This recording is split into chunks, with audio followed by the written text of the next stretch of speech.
Hello दोस्तों, उस कहानी का दूसरा पार्ट। यह सुनकर विद्वान कहता है कि हाँ, कल मैं राजू का और अपने बेटे के दोनों की शिक्षा शुरू कर दूंगा। दूसरे दिन जिम्मेदार अपने बेटे राजू को विद्वान के यहाँ छोड़ जाता है और विद्वान से कहता है कि मेरा बेटा जो है वह बहुत आलसी है, उस पर विशेष ध्यान देना।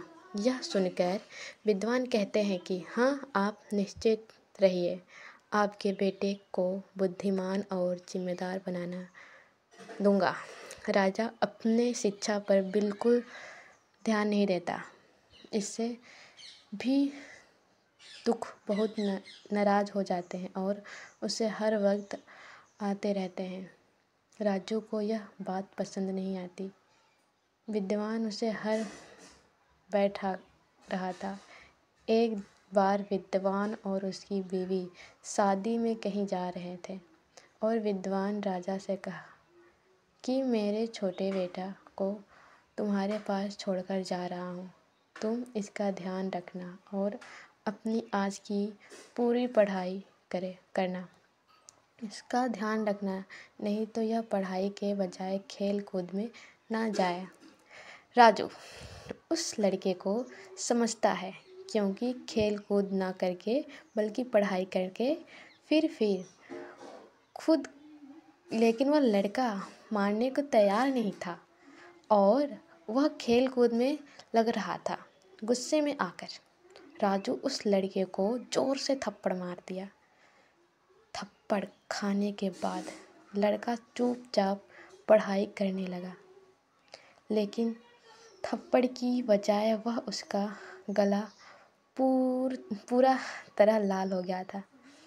जब विद्वान और उनकी पत्नी घर आते हैं तो उनका लड़का कहता है कि मुझे राजू ने थप्पड़ मारा और मेरा पूरा गाल सूज गया है। यह सुनकर उसकी पत्नी बहुत घबरा जाती है और उससे कहती है कि तुमने क्या किया? हमने तो मैसे में जरा सौंपी ही थी, लेकिन तुम नहीं थे, थप्पड़ मार दिया। यह सुनकर राजू कहता है कि मैंने अपनी जिम्मेदारी निभाई है।